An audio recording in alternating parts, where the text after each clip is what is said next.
Hi எல்லோருக்கும் வணக்கங்க. Welcome to traditional bites channel. நம்ம இன்றைக்கி வந்து ஹைதராபாதி ஸ்டைலில் சிக்கன் தம் பிரியாணி எப்படி பண்ணுறதுன்னு பார்க்கலாங்க. இப்போ வாங்க நம்ம வீடியோக்குள்ளே போகலாம். இப்போ பிரியாணிக்கு மசாலா பவுடர் அரைச்சிக்கலாங்க. நான் ஒரு வானிலையில் ஒரு 4 துண்டு பட்டை, 2 அன்னாசிப்பூ, ஒரு 5-6 கிராம்பு, ஒரு 5 ஏலக்காய், 1 ஸ்பூன் அளவு மல்லி, 1/2 ஸ்பூன் மிளகு, 1/2 ஸ்பூன் சீரகம், 1/2 ஸ்பூன் சோம்பு இதெல்லாம் சேர்த்து நல்லா வாசம் வர்ற அளவுக்கு வறுத்து பவுடர் பண்ணிக்கலாங்க.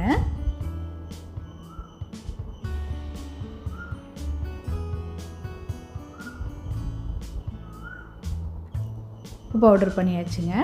அதுக்கப்புறமா ஒரு வானிலையில் கொஞ்சம் அதிகமாக எண்ணெய் சேர்த்து நம்ம ஒரு 4 வெங்காயம் ஸ்லைஸாக கட் பண்ணி எடுத்து வச்சுருக்குறோங்க. அதை இந்த எண்ணெயில் சேர்த்து பொரிச்சு செவந்து வர்ற அளவுக்கு பொரிச்சு எடுத்துக்கலாங்க.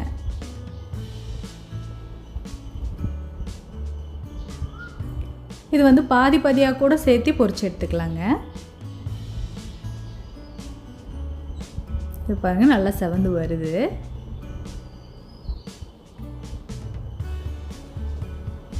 பாருங்கள், நல்லா செவந்து ஓரளவுக்கு மொறுமொறுன்னு ஆயிடுச்சுங்க. இப்போ எண்ணெயெல்லாம் வடிச்சிட்டு ஒரு தட்டுக்கு மாற்றிக்கலாங்க. இப்போ சிக்கனை மேரினேட் பண்ணிக்கலாங்க. நான் வந்து 1 கிலோ அளவு சிக்கனை நல்லா வாஷ் பண்ணி எடுத்து வச்சுருக்கிறேங்க.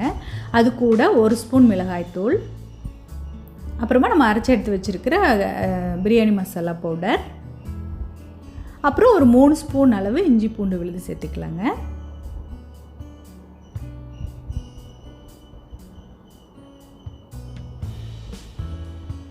அப்புறமா ஒரு 1/2 ஸ்பூன் மல்லித்தூள், ஒரு 1/4 ஸ்பூன் அளவு மஞ்சள் தூள் சேர்த்துக்கலாங்க.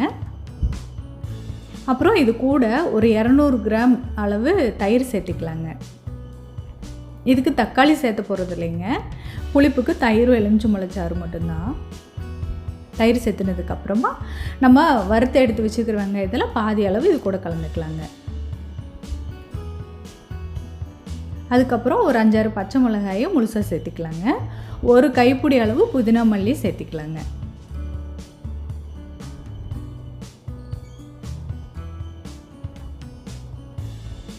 கிரேவிக்கு தேவையான அளவு உப்பு சேர்த்து நல்லா மிக்ஸ் பண்ணிக்கலாங்க.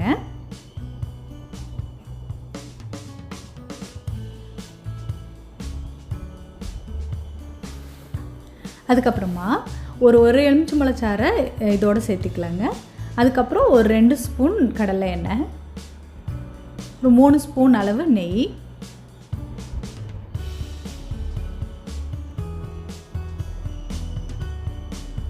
இதையும் சேர்த்து நல்லா மிக்ஸ் பண்ணி ஒரு 2 மணி நேரம் ஊற வச்சுக்கலாங்க. இதை வந்து நைட்டே நம்ம ப்ரிப்பேர் பண்ணி ஃப்ரிட்ஜில் வச்சுட்டு காலையில் கூட பண்ணிக்கலாங்க. இப்போ 2 மணி நேரம் ஆயிடுச்சு. இப்போ இந்த சிக்கனை ஒரு பாத்திரத்தில் சேர்த்து ஒரு 10 நிமிஷம் மூடி வச்சு மீடியம் ஹீட்டில் வேக வச்சுக்கலாங்க. இப்போ இடையில நல்லா கலந்து விட்டுட்டு வேக வச்சுக்கலாங்க. இதை தாளிக்கவெல்லாம் வேண்டியது இல்லைங்க. எல்லா பொருள்களையும் இந்த சிக்கனோடு சேர்த்து ஊற வச்சதுனால சிக்கனை அப்படியே சேர்த்து நம்ம வேக வச்சுக்கலாங்க. அடுத்து நம்ம ஒரு 3/4 கிலோ அளவு பாஸ்மதி அரிசியை நல்லா வாஷ் பண்ணி 20 நிமிஷம் ஊற வச்சு எடுத்துக்கலாங்க. இப்போ இந்த அரிசி நல்லா வேக வச்சுக்கலாங்க.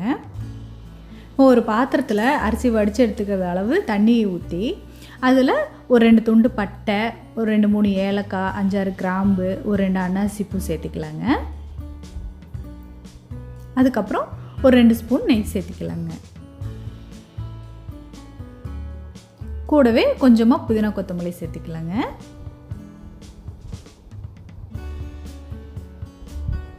அதுக்கப்புறமா இந்த அரிசி வேகிறதுக்கு தேவையான அளவு உப்பு சேர்த்து இந்த தண்ணி நல்லா கொதிச்சதுக்கப்புறம் அரிசியை சேர்த்து வேக வச்சுக்கலாங்க.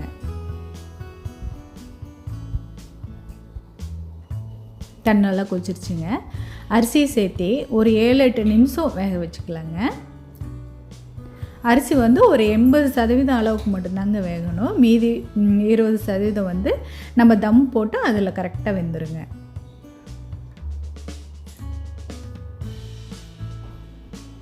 இப்போ அரிசியெல்லாம் 3/4 பதம் வெந்துருச்சுங்க. இப்போ தண்ணியெல்லாம் வடித்து ஒரு பாத்திரத்துக்கு மாற்றிக்கலாங்க.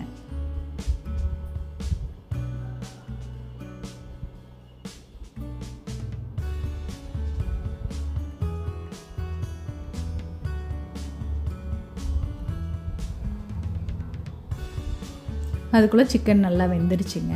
இப்போ இந்த சிக்கனில் ஒரு பாதி அளவு சிக்கனோட கிரேவியும் சேர்த்து எடுத்துக்கலாங்க.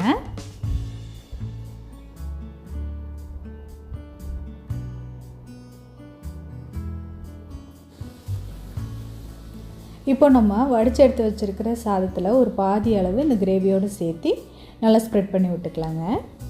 இப்போ நம்ம 1/2 கிலோ அளவாக இருந்தால் ஒரே லேயர் மட்டும் போதுங்க. 1/2 கிலோவுக்கு மேலே இருக்கிறதுனால ஒரு 2-3 லேயர் சேர்த்துக்கலாங்க. ஸ்ப்ரெட் பண்ணி விட்டதுக்கப்புறமா நம்ம மீதம் இருந்த வெங்காயத்தில் கொஞ்சமாக எடுத்து இந்த மாதிரி தூவி விட்டுக்கலாங்க. அதுக்கப்புறம் கொஞ்சம் புதினா கொத்தமல்லியும் சேர்த்துக்கலாங்க. இப்போ நம்ம எடுத்து வச்சுருக்கிற கிரேவியில் ஒரு 2 கரண்டி சேர்த்துக்கலாங்க. இப்போது நம்ம மீதம் இருக்கிற சாதத்தில் பாதி அளவு அதுக்கு மேலே ஒரு லேயரை சேர்த்துக்கலாங்க. சேர்த்து நல்லா ஸ்ப்ரெட் பண்ணி விட்டுட்டு மறுபடியும் இருக்கிற வெங்காயத்தில் பாதியை இது மாதிரி தூவி விட்டுக்கலாங்க. கொஞ்சமாக கொத்தமல்லி புதினாவும் தூவிக்கலாம்.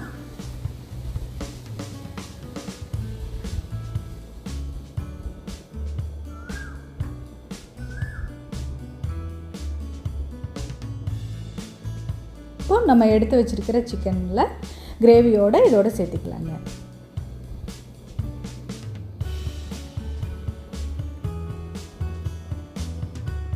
இப்போ மீதம் இருக்கிற சாதத்தை கடைசியாக சேர்த்து நல்லா ஸ்ப்ரெட் பண்ணி விட்டுக்கலாங்க. இப்போது கடைசியாக மீதி இருக்கிற ஃப்ரை பண்ணி வச்சுருக்கிற வெங்காயத்தை சேர்த்து கொஞ்சமாக புதினா கொத்தமல்லியும் சேர்த்துக்கலாங்க. இப்போது ஒரு 1/2 டம்ளர் பாலில் கொஞ்சமாக குங்குமப்பூ சேர்த்து கரைச்சி இதோடு சேர்த்துக்கலாங்க. இல்லாட்டி ஒரு 1/4 ஸ்பூன் மஞ்சள் தூளும் சேர்த்து இந்த மாதிரி கரைச்சி சேர்த்துக்கலாங்க. இது கலருக்காக மட்டும்தான். அதுக்கப்புறமா ஒரு 50 கிராம் அளவு கிஸ்மிஸ் முந்திரியை நெய்யில் பொரித்து இதோடு சேர்த்துக்கலாங்க.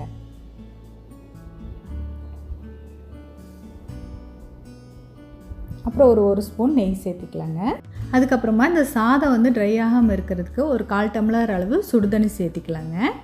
இப்போ இந்த பிரியாணி பாத்திரத்தை ஒரு தோசைக்கல்ல வச்சுட்டு நல்லா ஏர்டைட்டான மூடியில் மூடி மேலே ஒரு வெயிட் வச்சுக்கலாங்க. அடுப்பை சிம்மில் வச்சு ஒரு 15 நிமிஷம் வச்சு எடுத்துக்கலாங்க. இப்போ 15 நிமிஷம் ஆயிடுச்சுங்க. இப்போது நம்ம தம் பிரியாணி ரெடி ஆயிடுச்சு.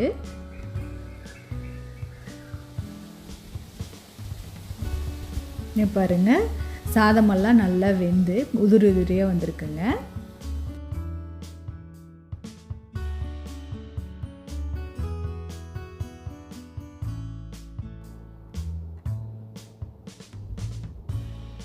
அவ்வளோதாங்க, நம்ம டேஸ்டியான சிக்கன் தம் பிரியாணி ரெடி ஆயிடுச்சுங்க. நீங்களும் இந்த சிக்கன் தம் பிரியாணி வீட்டில் ட்ரை பண்ணி பாருங்கள். தேங்க்ஸ் ஃபார் வாட்சிங். தேங்க்யூ.